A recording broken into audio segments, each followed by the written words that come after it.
Welcome to the Matchbook horse racing betting podcast, where we're building up to another good weekend of terrestrial TV ITV action. That's what we're going to focus on this week. We've got three different tracks we're going to be looking at between Beverley, one race from Newmarket, and most of the action, 4 races from Goodwood, including the Group 2 Celebration Mile. Joined by Sam Turner. Hello, sir. Morning, Tom. You well? I'm very good. Very good, thank you. Yeah. Hey. Why don't we get Tomo on one day? That'd be good, wouldn't it? No. Deasy, how are you? All good? I'm very good, and I'm just had a little laugh at Tomo's interview with Peter Andre yesterday. Did you see that?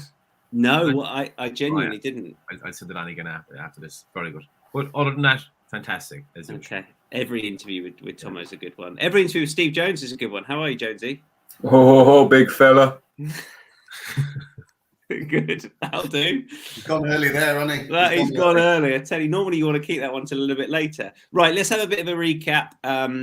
We had a really good week with the best bets at York, so hope you follow plenty of those. I know with 3 or 4 people on each podcast, we can put up a lot of selections, and I know sometimes you can't back every horse, and you're going to have to be selecting who or which person you side with. It's normally Adele. But if you just back the best bets, let's be honest, lads, you out there, you normally follow Adele.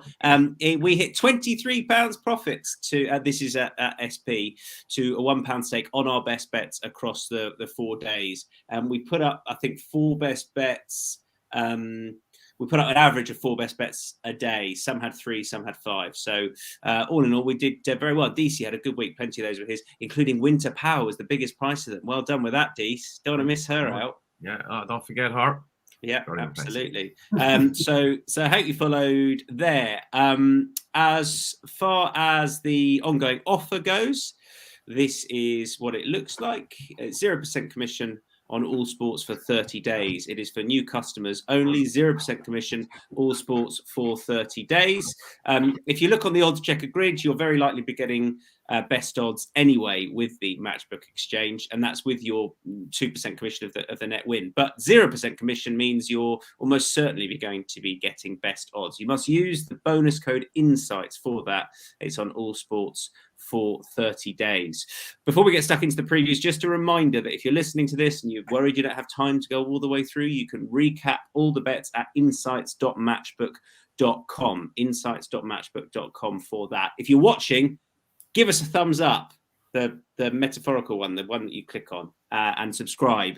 And if you're listening to the podcast, just give us a review on your preferred podcast app. Let's get stuck into the previews then. First of all, it's the Prestige Stakes. I'm definitely coming to Deasy first on this because he told me about 5 days ago he knew who was going to win it. Maybe she wasn't declared. We'll see. The top of the betting, it's Danae at 4.5, 5.0 for Hello You.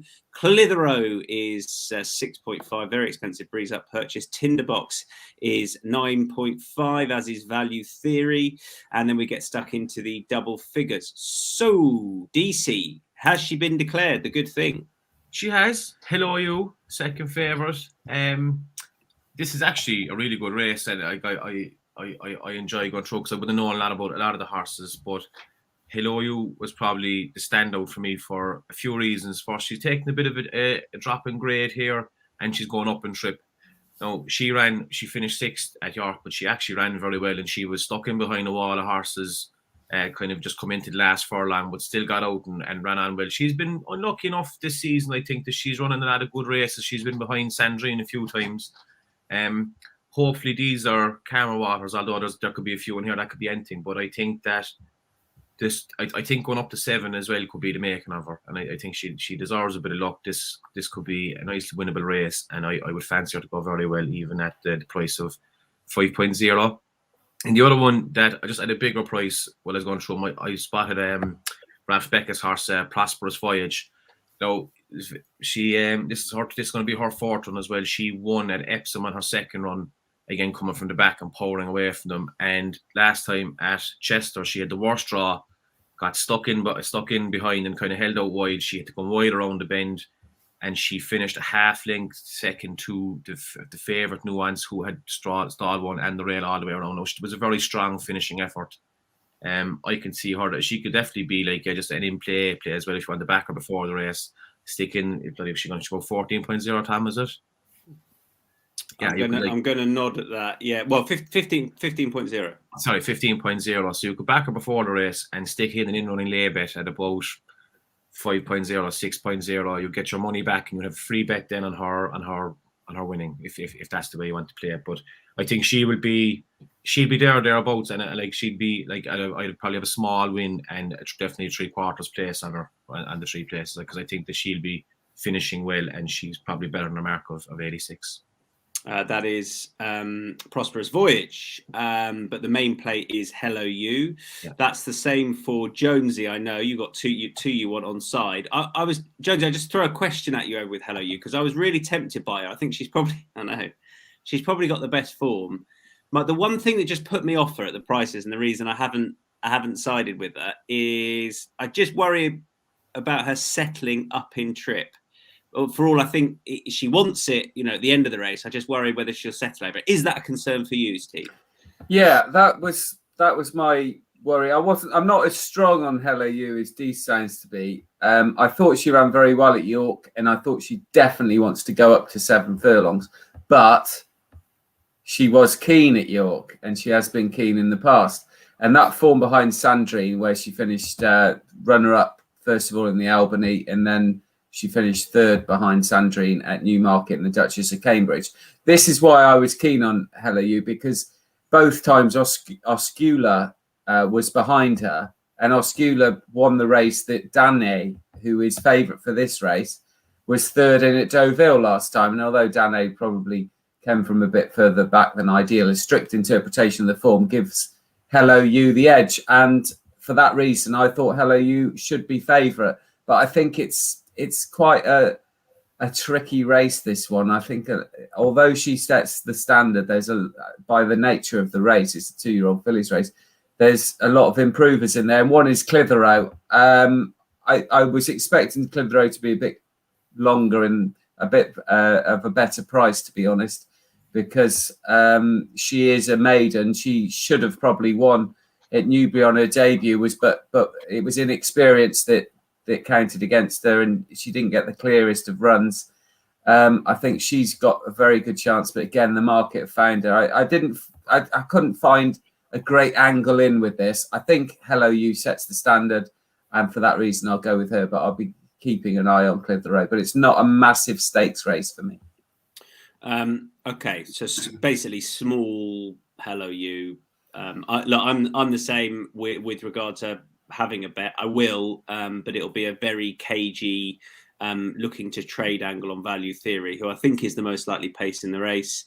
And she ran really well in the Sweet Solera last time, when she was caught by some more patiently ridden fillies, and the same might happen here. But I'd be pretty sure she'll trade shorter than her current price in the run, and you never know, particularly with Mark Johnston at Goodwood. I hope the ground quickens up for her, because I think she wants top of the ground. And yeah, I think it's just a small, probably trading angle. I think she'll definitely trade shorter than she is. And if she wins, I'll go out on social media and claim it as a win. Why not? Sam? It's been done before. Oh, yeah. Yeah, it's not a race I particularly love. I was trying to make a good case for Hello You. Just that angle, 6 up to 7, the hood on last time. She didn't really settle particularly well at York either. That blistering turn of foot she showed at Wolverhampton as well, to winning good sectionals on her debut. They just all sort of scream sprinter to me rather than 7 furlong. If she does settle well, and I suppose at a stall 1, she's got a bit of a chance because Ross Orion can get immediate cover there. So just drop in and hopefully get her to just relax and find a rhythm. Those are 2 important facets of the race, really. If she does that, then I think she might squeak by them on the outside. Jonesy sort of downplayed the performance of Danae a bit, and I'd give her a little bit more credit for that performance in France. Oscula had her own way from the front. She got a great tactical ride that day. Danae was well back. Typical stop-start French race. Oscula, as we know, is a really solid yardstick at that level, and I didn't think Danae ran too badly at all. She was a bit squeezed for for space up the rail as well at one point. So I thought that was a really creditable effort just on a second run. Going from a maiden win at Kempton into group race. I thought that was a really, really good performance. So I think there's more to come from her. The Christopher team are in good form as well, so she'll do for me. She's not a very original choice at 4.5 or whatever she might be at the head of the market, but I do think the slightly different 7 here will suit her. Just that longer straight will suit her ideally. So she'd be my pick. In the Prestige Stakes, we move on to the first of the Beverley races we're going to be looking at. It is the Silver Cup. It's the 205, and it is officially a 10 furlong Class 2 3-year-old handicap. At the top of the betting, you've got Barnell's got cheek pieces on for the first time at 3.5. 5.5 is Titian. Farhan is 6.5. Life on the Rocks is 8.0. And then 8.5, you've got March Law, No Recollection. 11.0, Mr. Excellency. And Sam, I'll come straight back to you. Who do you like and why? Okay, well, I'll leave all the Barnell puns to Jonesy. I'm sure he's got a couple lined up. I was the twit who backed it at Ripon last time over a mile and a half. That is exceptional. That is exceptional. That won't be You've missed this quality of content. You've missed, haven't you? There is no way that will ever be beaten as a part. That is absolutely stunning, and it's going to be used tomorrow on Racing TV. Okay. Thank you. I think the stiff mile and a quarter will really suit Farhan, to be honest. If you just watch that race back at Sandown with a bit of cut in the ground behind Rewired last time, he was just sort of climbing a little bit as the pace quickened and just got left behind a touch. So I think Beverley will suit him a lot more. Hopefully Stefano Kirky can get a good tune out of him, and he's not too far back. He can sometimes drop out a little bit from the stalls, this lad, but he'd want them to go a fairly decent gallop. But I think over 10 and a stiff 10, I think he's quite a useful horse, and I don't think we've seen, I don't think a mark of 83 is where he's going to end up, put it that way. So I think he's fair value at sort of 6.5 or 7. That's Farhan. Deasy, you in a similar camp? I am, but I would have. He'd have to be backed, basically. Backing John Butler horses is not for the faint-hearted, and when the money is down, they generally win. So I would be watching for a move on him. Although I think there's been a small bit for him.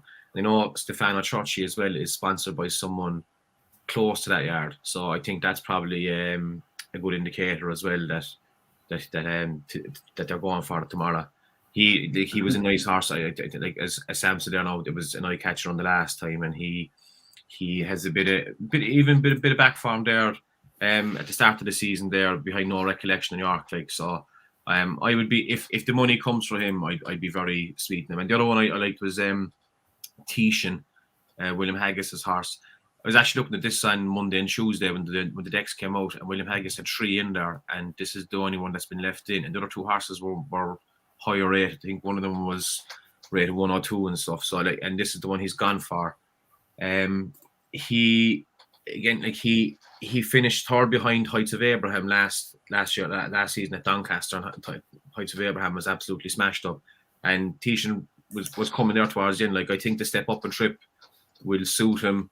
William Haggis won this last year with Hilara. This wouldn't look a great race on paper, but if you actually go back and look at the past few winners of it, there's some decent handicappers in there have come out of it. Hilara, good birth, Society Red, horses like that. So there is a bit of depth to it, or it is a race worth following. So Titian would be, I'd probably just a small win bet on both, but if Farhan is supported tomorrow, I'd be probably be doubling my stake on him. I love the way that you approach it, Dees, which is that there's other people with sort of, who a racing journalist, if you like, might just tread carefully around how they sort of frame. Dees is just like, basically, he's not been off before, and he might be off today, and I'll only back it if he's backed, because then the money's down, and they'll actually be trying this time. Love it. Say it how it is, Dees, because you can, right? Yeah. Like, that's you said it there. Like, and sure, most people are going to notice it. They follow racing, and like John Butler for the 2 weeks coming up to Christmas, blowing back his horses. You will not be going broke. But it's a 30 grand race as well tomorrow. So I mean, if they don't have a little pop at that, they never will. Yeah, that's it. Like, he wouldn't have too many runners in this kind of race. Like, and I'm not saying none of us are. Of course they do. Like, he actually has a decent enough strike rate, and like and they're well able to get a horse to win when they wanted to. So, you know, watching with Wolverhampton, he does very well there. But I think this horse is good, and the fact that Stefano Church is on it as well is a plus for him. No, I have a no bet here, I'm afraid. I know it's a handicap, but I thought I was most tempted by Haggis's horse, but just the absence is just at 5.5 doesn't interest me quite enough. Steve Jones. My neighbours have actually got a pair of barn owls nesting in their log store. But interesting fact about barn owls, they don't go to that's the tawny owls. But anyway, on to Beverley. Schooled again by Jonesy. Good God. Anyway, stick that in your beak and smoke it. Yeah. Great pun, Stam. I've got no recollection of tawny owls, to be honest, and that's why I'm going for no recollection in this race. Who is trained by Alan King and has got a really nice profile, in my opinion. Was second to Muhafef, who's obviously might not have lived quite up to standards that was hoped, but he's obviously a very good horse, and that was a very good third at Newmarket from off the pace back in April. And then no recollection when in won at Salisbury, when I thought that was a nice enough performance, a nice step in the right direction. Was a bit keen the next start, so I think you can just about forgive that effort. And Surefire, the winner of that race, went on to win at Royal Ascot at Handicap. And then last time out at Salisbury, no recollection, didn't stay a mile and a half. So I think he's a much bigger price because of that poor run last time out. But it was just obvious that he didn't stay. So back to a mile and two. I think he's got a really good chance, and I think he's overpriced. So it's no recollection. No recollection for Jonesy, which is 8.5. No recollection, something that I can imagine Steve has had to say plenty of times when he's found himself in a police interview room. Let's move on. Trying to bail you out again. Yeah. Oh, sorry, officer. Let's move on to the 225 at Goodwood. 7 furlong handicap this is, and prices as follows. Couple in there for Clive Cox at the top of the betting. Aratus is 3.5. 5.0 for Dance Fever. Al Rufar is 8.5, as is Escobar. 12.0 for Persuasion into the bigger prices off the back of that. I sat the last one out, so I might just kick off here. I do like Aratus at the top of the betting. David Egan rides over Adam Kirby because Adam, 9 is about the minimum that Adam can do, and that's what Dance Fever is. And Aratus is carrying 8.7. I backed Sunset Bay last time, so I suppose I'm with the angle that I was unlucky because I bumped into a really well-treated horse who should now be supported this time. Aratus up £4 for that win at Newbury. He's really progressive. I think he'll have this run to suit. He'll slot in from stall number 2. I think he's a lot more progressive than Dance Fever. Basically, I don't like the next few in the betting. So, I mean, Dance Fever is running well, but he's going up the handicap without winning, whereas Aratus has got a lot more progression in him. I think Al Rufar, I think 1 needs Rab Havlin on, and 2, his progression might just about be done. And Escobar, I can't believe is necessarily going to have this run to suit. So I thought 3.5 about Aratus was still very fair. So I am sticking him on side. And then nobody agrees with me. Deasy, you're sitting this one out. Fair enough. Sam, what do you think? Yeah, I usually get a nice feel for these sort of races, but I don't like this at all, to be honest. The pin fell on Dance Fever. I was a little bit worried that he got worried out a bit at Doncaster last time, but he did kick for home plenty early enough. And as we know at Doncaster, sometimes a late challenge can be the winning one. That was certainly the case for Motawajid. I think he'll sit fairly close to the speed again here. I would imagine that the bravado will take them along, and he'll sit in the second raft probably and try and pick him up late. It was either bet him or probably bet Escobar to place. That would probably be my way of playing the race. I think Escobar, he'd probably want an all-out gallop, but I think Goodwood suits him ideally. The pace collapses invariably here. The late sweeping run is often the one that is well rewarded, and I'd imagine that he could shoehorn himself into the frame. I think he's been 3 or 4 times here already in different races, and obviously beaten a couple of lengths by Kinross when events didn't go to plan in the Lennox as well. So I don't think he'd be the worst place only bet in this, and that'd probably be the way I'll go in the end. Okay, so I mean, small stakes from what you're saying, Dance Fever and then Escobar to place. Jonesy, you agree with Dance Fever? Yeah, I do, and mainly because I don't see a lot of pace in this, and I think he'll just sit behind it. And the reason I think Aratus is a really nice progressive horse, but I just see stall 2 is a bit of a problem. If he gets locked away, I think that the winner might be gone by the time Aratus gets out. So that's the reason I came down on Dance Fever. Not massively strong, but he's a consistent horse who's been running really well and decent. He was third in the international behind Dania. I think that's really good form, and that was perhaps from not the most helpful draw. The winner was right out in the middle. So yeah, it's one of those where I think it could turn into a very messy race, but that might just suit Dance Fever. Deasy, you wanted to come back in with something? Yeah, I just wanted to just say on this race that I did have a bet and it was Persuasion, but I was just reading the notes this morning and said it burst the blood vessel last time in the Buckingham Palace days at Ascot, which would put me off betting them. But Charles Hills is in very good form, and if there is market support from him, I probably would consider going in with a bet. But just the fact that he burst the blood vessel would be a bit off-putting. But I think this is a very winnable race from he was his first race of the season was at Haydock, and he finished ahead of Dulles Fox, Champion, Dream Loper. A few of them have come out and won and gone up the rankings since. So I think that's good form. But I would be just worried about him bursting the blood vessel last time. In all seriousness, then is 12.0 not, sort of would that not be a price enough to tempt you in on him, or no? Not at the moment, but I'd wait till the morning, and if he's got like he's not going to win that much, he might go into, if he went into 9.0, 10.0, I'd have a small bit off him then. Okay. But if he drifts markedly, like I'd feel like a dope then for doing any money on Friday. Yeah, fair enough. I tell you, note that we're not there's not wild confidence flashing about at the moment. I think it's fair to say. Perhaps that will change. It is a trappy enough weekend. 2:45 at Newmarket is the hopeful stakes. That's the next race we're going to be having a look at.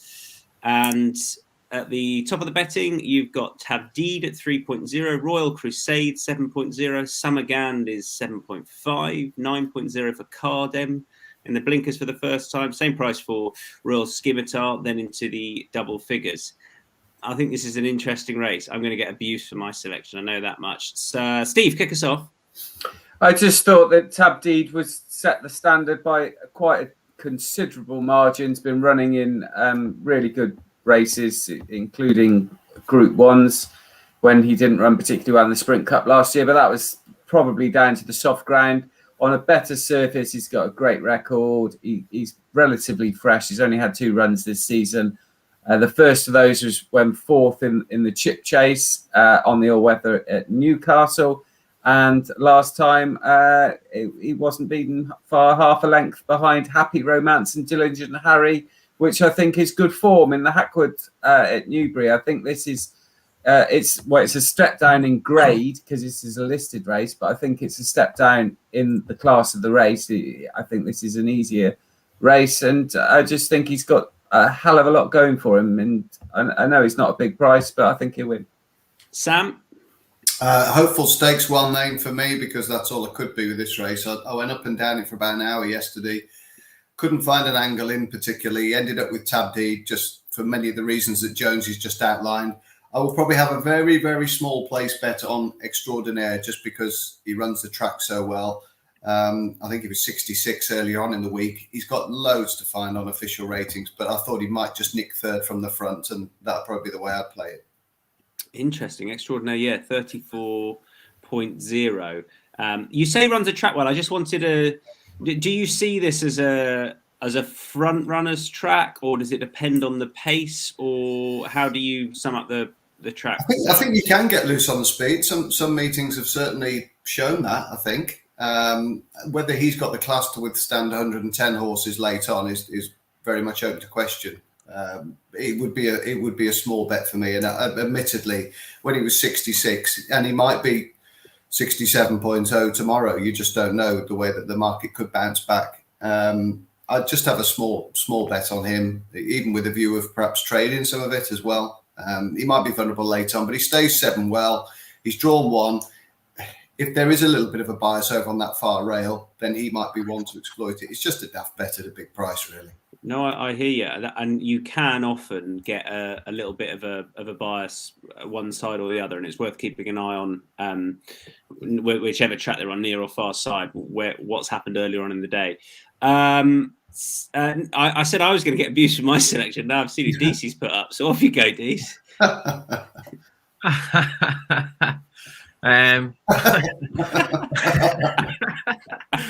I fancy Mum's Tipple.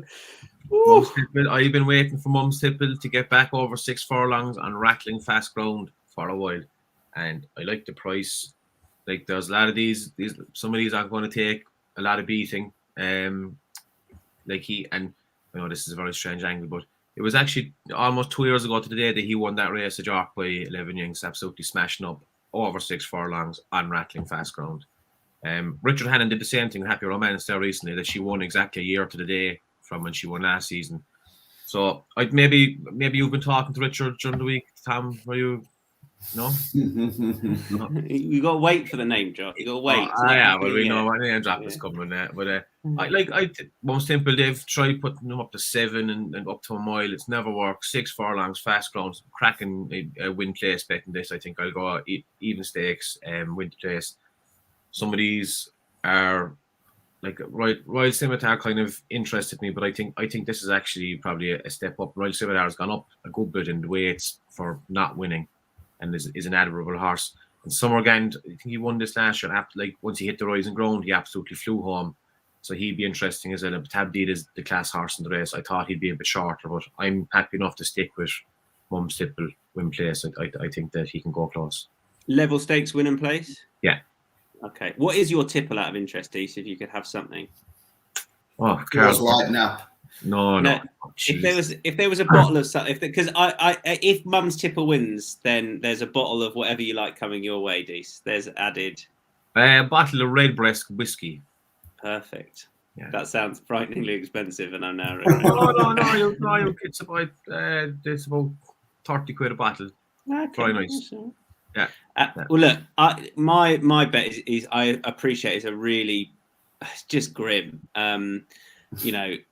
This horse has been incredibly disappointing, having beaten Glen Shiel in a Group 3 back in the middle of last year, which we know is frighteningly good form. Really disappointing out in Maidan on a couple of goes. Tried 7, didn't work, and then disappointing last time and behind Tabdeed in the Hackwood. But the key thing is that they've gelded the horse, and I've been speaking to the horse in the stable next door to Royal Crusade. We had a chat the other day. He's just next door at Space Blues, and he said that he's absolutely flying. And he's doing really well since the gelding operation. But in all seriousness, I think I think the yard is quite often when they geld their horses, they can take a little step forward. We've definitely seen it with Yabir this year. We haven't necessarily seen it with Al Sahel, but this was one of the horses. So I remember at Maidan, I thought maybe they just need to geld him. I think he's really, really good. And I think at the prices, he is worth playing at 7.0 just to see if that's the making of him. Because on form, on his day, I mean, he looked like he'd be he'd comfortably be the best of these when he beat Glen Shiel. And then he's just been very disappointing subsequently. But I think 6 furlongs on quick ground is probably what he wants. And I'm willing to play at the prices at a track he's already won at. To see if that ability is still there. So Royal Crusade for me, win only. Right, we kick on to the next race, and this is over at Mile 6. It's the March Stakes at Goodwood, 3 o'clock, and Nagano is 2.0 at the top of the betting. Dancing King is 4.5, Classic Lord 7.0, as is Juan de Montalban, and 23.0 for White Pepper. Deasy, I'm coming straight back to you first of all, because you're going to set this race up nicely. You are against the favourite. Yes, I am. I was going through this, and there was interesting runs by Juan de Montalban, Classic Lord, and Dancing King. I don't think Nagano should be as clear favourite as he is now, although he was very good last time at the course. But he is going up in trip. He's going to be odds on. He's odds on already. He could end up longer odds on. So I would be happy enough to take a lay bet on him to have that something else might beat him, a small lay bet. And because I Classic Lord in particular, I think he's definitely better than 90, and I think the step up to 1.6 is going to suit him, and he has the champ on his back. And the other one, I can't let White Pepper go without a small little win bet. Gavin Cromwell. Gavin Cromwell has only sent one horse over to England so far this year at Quick Susie, and he's going to, hopefully he might keep the 100% strike rate up. But this horse finally won last time at Tramore. Won very well. Now Tramore is a weird track. Tramore is like a greyhound track. They're nearly always turning. But it was her first go at over 1.5 miles, and she was one going away from him at the line against two horses that were fairly well backed on the day. Gavin Cromwell had a treble 2 nights ago and a second at Bellewstown, and he had a double I think a few days before that as well. Like, so the yard is in unbelievable form. It's Frankie on his back. He's going to be 21.0. So just a little minimum stakes win only bet just in case, and I would be laying Nagano as well, because I think that he can be beaten, and especially if he's, what is he now, Tom? Is he 1.725? You said, is it, or? No. You're still looking at 2.0 at the top of the betting. Well, I'm even at 2.0. I'd still take even money that something could beat him. Okay. Interesting. Frankie's getting out of bed for a 23.0 shot, outsider of the bunch, and you are laying Nagano, which we can hear the counter punch now. Steve Jones. Well, it's not much of a punch, to be honest. It's just one of those races where I thought Nagano was just too good to oppose. They're quite short in the betting, but I think this is a very progressive horse. The only time it's been beaten since debut in 4 runs was at Royal Ascot, when 6th behind Surefire in the King George Handicap, but was desperately unlucky. Should have very near won. Certainly would have been placed, but met all sorts of trouble 2 furlongs out or something like that. And then bounced back last time at Goodwood. I think stepping up in distance will suit this horse. I think he improved quite a lot for it. It's got a good turn of foot, and I just think he's just too good to oppose. All for that, I don't really get involved in short price betting, but I just think he'll win. Okay. And Sam, do you think similarly? Yeah.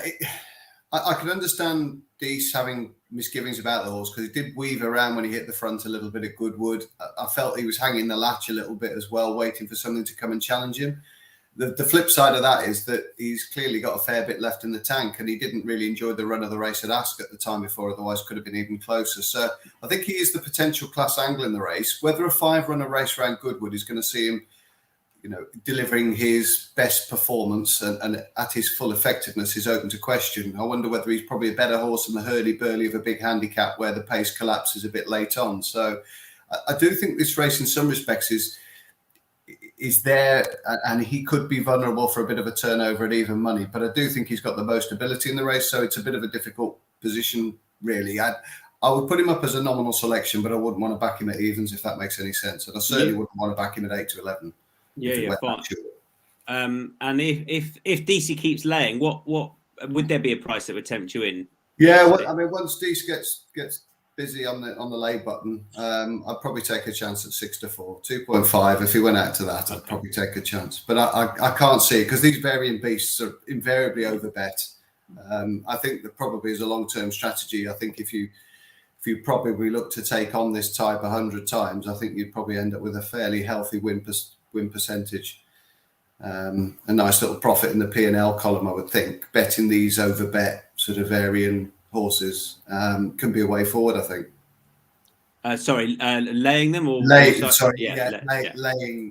them at very short prices. Yeah. The amount of them that go off very short in the market is incredible. Yeah, I've got a feeling he'll shorten up from what he is at the moment, 2.0. But that wouldn't tempt me in, and again, this is the second race and the final race I'm sitting out, but it couldn't interest me from a betting angle as things stand at the moment. Let's kick on to the Beverley Bullet. This is the 3:15. And we've got Judicial at 5.0. Dakota Gold, last year's winner, 6.0. Hurricane Ivor is 7.0. It is Marvellous, 8.0, 8.5 significantly. Lampang is 13.0. And then we are into the chunkier double figure prices. Judicial won it a couple of years ago as well. So we've got the last two previous winners there. First of all, Sam, I'll come straight back to you because you've got an eye on last year's winner. Yeah, I think Judicial and Dakota Gold are both, I find it very difficult to split them. Obviously, Judicial beat Dakota Gold at Chester, which is a track that suits him well. And Dakota Gold should be happier, as indeed should Judicial. Going back to Beverley, they're both very effective and they operate well on the Westwood. So I find them very difficult pair to split.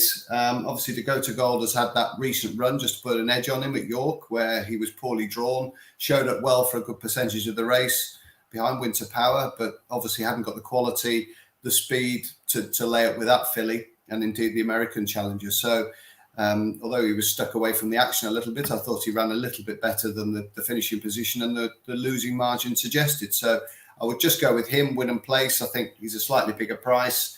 He won the race last year.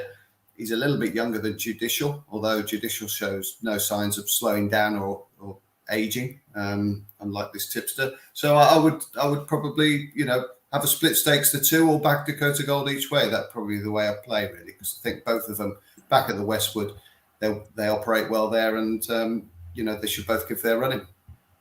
I agree with you on Dakota Gold. I definitely think that he's worth having on side here at 6.0, and with 12 at the moment, I would probably back level stakes, win and place, and just be a bit craftier. I don't think many have won this from a double figure stall, but he was, I think he was 8 or 9 last year, so that shouldn't make too much difference. And I really think he'll have it run to suit. And the other one I wanted to back was Significantly, again, win and place. Not many 3-year-olds have won this of late, but his form's pretty good. And, I feel like last time he just needed to be away sharper and it didn't work out because he was not quickly away. But he has got form being away sharper than that in the past. I do worry slightly that his best form has come with a bit of dig underfoot, but he was a bigger price than I thought he should be on all known form. He wasn't a mile behind Dragon Symbol. A Hamilton a few starts back, so I think he is a smart 3-year-old, and there's a decent crop of 3-year-old sprinters this year. So I thought he was overpriced significantly. So they'd be my two, Significantly and Dakota Gold. Steve Jones. Yeah, I think Significantly has got a great chance.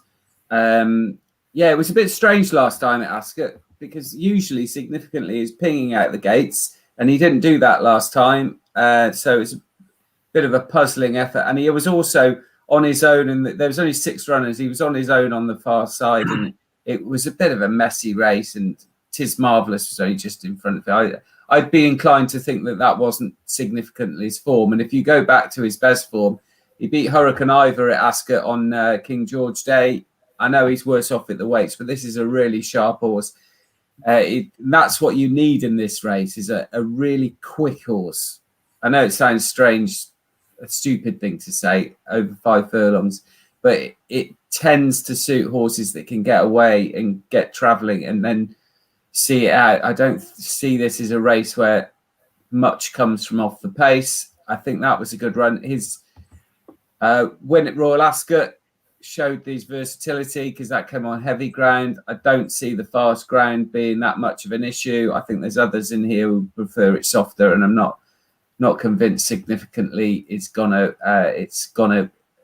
significantly detract from his chance. So I think, and he's got a very good draw in 3.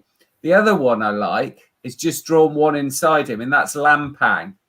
And there's 2 reasons for having a small bet on him, because he hasn't been starting at all well. But if he does, and that's been over 6 furlongs, if he does start well, I think he's got a great chance. And if he doesn't, it just helps significantly. So I think this is a horse that will enjoy 5 furlongs, Lampang. He's been running mostly 6 furlongs in his career, but he's definitely got the pace for it. And at a big price, I think he's got a chance. It's a shame for everybody that Adele's not on the podcast, and it's a shame that she can't tell us what Paul thinks of Lampang, because he rides her. I mean, let's be honest. We normally get. I've not spoken to Paul today. We normally get straight. I mean, they live in the same house, but that's what we normally get. There's been a few times as well that she's tipped one that Paul is on and the horse comes last, and the other way around. Then she says, "Oh no, I don't fancy that horse," and the horse wins. So you got to be careful. You can't trust those jockeys as tips those lads. Yeah, you got to protect the price for the owners. I think that's the modus operandi. I've completely forgotten who's given this. Oh, Deasy, you haven't, have you? No, I haven't. And I had a good long think about Lampang as well, because just Tim Easterby is going very well at the moment. And if Lampang was going to if he'd run at York last week, like, I would have probably backed him there as well, just the way they were going. But there's just so many zeros there. Like he's 1-0, 2-0. It's like John Butler's farm and in Wolverhampton, you know. He's still going with that, isn't he? He's still going. So I had a hard time with this race, lads. I was looked at the first and I was like, I had to go to goal grand, but I was looking at the quarter goal, then most of her wins come with soft in the description. She's won 13 times and 9 of them have been on soft or good to soft. And I think it's going to be good, if not good to form at Beverley tomorrow. I don't think there's any rain. I think it's dry there the last week. Like, so that might go against her, and that put me off at the price. It's the same with Judicial. I think Judicial is 9, carrying a lot of weight, and it hasn't been unbelievable this year. Like, I think she won a soft enough race that the quarter goal threw away that race at Chester more than Judicial was won it. But I thought she was very good. So the one I'm just going for, and just going to take a wild swing at this, is Tarboosh, Paul Midgley's horse. He's drawn next to the quarter goal out in the wing. His last run was his best run of the season. He's just improving with his runs, although he has dropped in the official ratings. But thought he was good last time against Danzino at Nottingham. He was only beaten by 3/4 a length. He likes Beverley. He liked the ground. He's a double figure price, so I go for him. Win place, even stakes. Tarboosh, previous course and distance winner for Deasy in the Beverley Bullet, who is 15.0 is a fair price. Right, the Celebration Mile closes off the previews today. This is the 3:35 at Goodwood, and at the top of the betting is good old boy Ben Battle. He's in there at 4.75. Chindit is 5.0. Muta Sabek is 5.0. Perotto 9.0. Duca Hazard 13.0. Happy Power 13.0. Last 3 are at chunkier prices or bigger prices. Straight back at you, Dees. Who do you like? Yeah, this is another tough one, because there's Ben Battle is obviously on previous form the best horse in this race by a mile. But the one negative I have with him is that he has not won. I think he's only won once over the dead mile. Most of his wins are 1 mile 1 or 1 mile 2, and he has been a big drifter in the market since the decks came out. He was a lot closer to the 3.0 at the start of the week, probably the other side of a 2.75, and now he's going to be approaching 4.0, 5.0 soon, I'd say. Chindit, on the other hand, has been backed. He was entered in the Sussex. Why was he pulled out of the Sussex stakes? I know what you want me to ask. Ground. Yeah. Probably going to get the same kind of ground here today. No. He was pulled out purely for the soft ground because loads of rain came. Right. Yeah, loads of rain came. Yeah, so he said straight away that he was very unlikely to run. They stuck with Snow Lantern. Yeah, and probably better off as well, because he would have been looking up the arse of Poetic Flare again. I think that would have been too hard a race from. But I can see him. I'd like Chindit is a very good horse, good over a mile. This race won't take as much winning as the Sussex would at all, and if he was good enough to run in that, he's definitely good enough to run in this. So I'll have a small win bet on him. Chindit, who I actually put up in the Sussex, and then this is an easier race, and I'm not putting up here. Go figure. There is no method to the madness. Sam Turner. Yeah, a race I'm pretty cool on again, unfortunately, with a few sort of unknowns, really, what sort of form Ben Battle's going to be in. I mean, obviously, he's making his comeback a little bit earlier than he did last year, Tom, when we talked about him up against Kamiko in that Newmarket back end race. What shape he's going to be in at the age of 7 as well, coming back off a layoff. He's normally got a fairly good record fresh, but he is a touch vulnerable, even given his rating. But it's what you oppose him with, really. Chindit is just a one-paced miler who, albeit has run to a really good level this year, but just doesn't seem to have that acceleration at the top level to just see him progress. But that said, his 2 performances, both at Ascot and St James's Palace, went a shade unfortunate not to finish a length or 2 closer. And then, obviously, in Deauville last time, when 3 lengths behind Poetic Flare and Palace Pier. That's almost the head and shoulders form on show, really. So it's. I just don't know whether I can make a case for him actually winning the race. So I'm just going to go place Perotto with a small win bet. A horse that handles the track well. He couldn't land a blow behind Baid here early on in the season, but I wonder whether the ground was a bit on the soft side for him. I just want to see him back on, fast ground. We saw in the Britannia, he was very impressive that day. Then dropped back to 7 for the Bunbury Cup, didn't suit him. Soft ground behind Baid. And then last time at Salisbury, that was a mother and a father of a gallop, that McGallen race, the race where he beat Sabuska. Sabuska wasn't seen to great effect last week over the 7 at York. He'd be back at a mile, I would think, Champions Day. That form or that speed figure for that race was terrific, and I'm happy to give it another go here for Perotto. So I will go place and a small win bet, probably 80% place, 20% win Perotto to spring a bit of a surprise. Perotto for you, Steve Jones. Wouldn't it be great to see Paul Cole, trainer, very respected trainer Paul Cole, turn up at Goodwood in a white suit with a white shirt and a white tie with a white Stetson, like Boss Hogg out of the Dukes of Hazzard, with Ollie Cole there dressed up as Roscoe P. Coltrane, because Dukes of Hazzard has finally got everything in his favour. And they've also got another horse running at Goodwood in the next race called General Lee, who's also owned by Jimmy Fitchery Hay in those pink colours. And General Lee, as fans of 70s and 80s TV know, was the Dukes of Hazzard's car, Beau and Luke Duke. And if those guys do dress like that, I expect to see Tom Stanley there in his little denim shorts like Daisy Duke. And then when they come into the winner's enclosure with Duke of Hazzard, everything will be good with the world. And the reason Duke of Hazzard has got a great time, and it hasn't won for quite a long time. In fact, I think it was this race 2 years ago. It was this race 2 years ago. But he's so unlucky, this horse, because he needs fast ground. And he was in the Lennox Stakes at Goodwood, and he got soft ground. He ran in this race last year when he was 5th and 6th, again on soft ground. He can't cope with soft ground, but he loves 2 things: fast ground and Goodwood.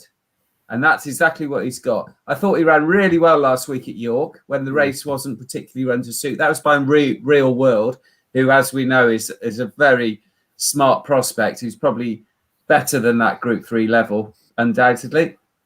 And Duke of Hazzard now gets a decent pace to aim at, because there's the likes of Ben Battle go forward, Pogo, and there's a few others there that should make this a decent pace. Ben Battle, I can see why, but Dee said his only win was over a mile, was against King of Comedy. I mean, King of Comedy, if me and him went head to head, King of Comedy wouldn't want to go by. So I think Ben Battle wants further. The other worry with Ben Battle, he's very good horse going around the world. I saw him actually in Australia when he finished 2nd to Winks, when Winks won a 4th Cox Plate. So if he turns up in that form, he's got a great chance. But he's a 7-year-old, Ben Battle, and he's still an entire horse. He's not a gelding. That would worry me as well, because there's not many horses that reach 7-year-olds with their conkers still attached. And I'm not sure that's great. So I'm really keen on Duke of Hazzard. And he's about 13.0, isn't he? Yeah, that's exactly what he is. 13.0. I mean, that is wonderful. I mean, I think he'll win. I'm really strong on him, but there's no way you can turn down a place bet on him because he'll just be coming through. He's got a great chance. How do you follow that? You can't, Tom. No, you can't. We can obviously tell what Stevie's been spending all week watching on YouTube. Yeah, exactly. I just need to pull you up on Jimmy Fitry Hay. It's just Jim Hay because Fitry's his wife's name. Two people. Oh God! It's like calling me. That is It's terrible. It's like calling me Tom Lawrence Stanley. Jim and Fitry, not Jimmy Fitry. No, he's not Jimmy Mystery. He wasn't in East is East. It's like, it's not that. Yeah, it's just Jim Hay. That's anyway. One job as racing manager that's just gone west. He's gone. Do you know what's really dangerous, Jonesy? Though, is that I do agree with you at the prices. That's the horse that's got to be backed. So just on Ben Battle, I've done a bit of digging. I've put some feelers out, lads. Here we go. And he is very well, but will not be 100% here. I mean, I've told you something you probably know already. But obviously, there's no penalty. He probably doesn't have to be 100% to win it. But I would have no worry about him coming back off a big old absence because Side knows how to do that. But what I would worry about in some ways is the run last year at Newmarket when I don't think he had the penalty then either. And you know, I know he's beaten by Kamiko, but he was also beaten by was it Tilsit? He was second or whoever it was. I mean, it wasn't good enough, I would say, to, you know, if he runs like that again, he won't be winning this. But then, of course, we didn't see him again. I think at the prices, he's not quite enough to side with. And I was very bullish this time last year, but I was wrong. Just to go back to the beating of King of Comedy, Jonesy, though, I have to take you on there. I know he only beat King of Comedy by 5 lengths, but on the figures, that form was about the best performance over a mile anywhere that season. And that takes into account the Group 1 company as well. I thought it was a phenomenal performance. So on his day, I think he's a monster, but I'm just not sure where we are with him at the moment. Sorry, Steve. That run last year when he finished third in a close third to Kamiko on the last his last run, that I think was splattered when Kamiko was giving weight, was a 3-year-old giving weight to older horses, and so I think that sort of masks the superiority of Kamiko. Yeah, I want Ben Battle to win because I do love the horse. I just can't at these prices, and I think, you know, I was tempted by Perotto as well, but I think course form.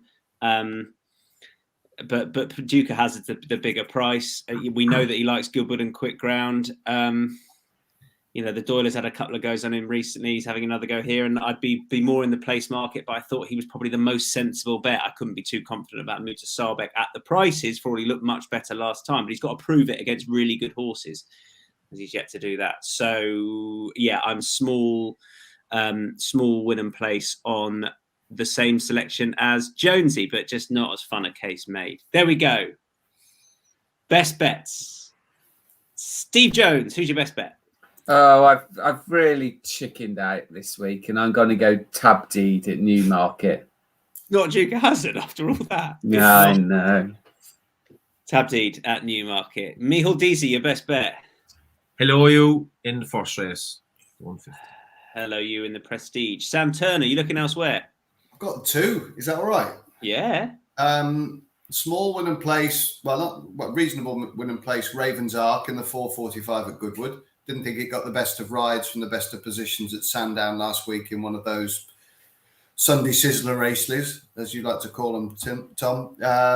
Yeah, decent prize money. Unfortunately, Sheen Murphy was out of his ground a little bit, and it just favoured those that sat close to the pace in that staying race at Sandown. So I think at 11.0 or something in around that, I think he's fair win and place. And my old favourite, Scottish Summit in the 6:10 at Redcar. Sam James back on. I think he's won 4 of 5 career starts on him, or the 4 of the 5 races that Scottish Summit has won. Sam's been on board. Back to Redcar, straight mile. I think that Aquaman run, the handicap had it within a pound of his best ever run, even at his age. So plenty of life left in the old dog. And that's what I want on my gravestone.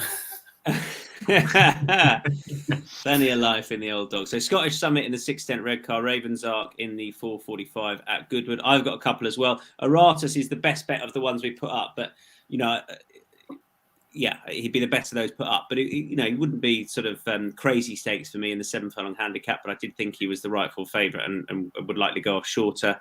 The other one, and I know it's a bit dodgy putting up a best bet without prices, but this horse, I think, could be a half decent price. It certainly shouldn't head the betting. Runs on Sunday in the 2:30 at Beverley. Is called Kintra for Jason Watson and David O'Mara. There was a lot of money about for this horse on his debut at Redcar way back in May, and there was a lot of positivity about him as well. And he ran okay on 3 starts. He got a mark of 75, and they're yet to pitch him into nursery company. He ran the conditions race last time, went off at 13.0, and basically a bit like the Harrow Angle, who won at a nursery at York in the week. I've just been waiting for him to rock up in a nursery. Now off 73. I'd be stunned if he wasn't better than that, and I would imagine that they've just been waiting to pitch him into a nursery. So he runs Kintra in the 2:30 at Beverley on Sunday. We are done. If you want to recap on any of those bets, do so at insights.matchbook.com. All the best bets and every race we've previewed with the thoughts of the lads will be up there. Sam, Steve, Dease, thank you very much indeed. Have a lovely weekend all. We will chat again soon. Bye-bye.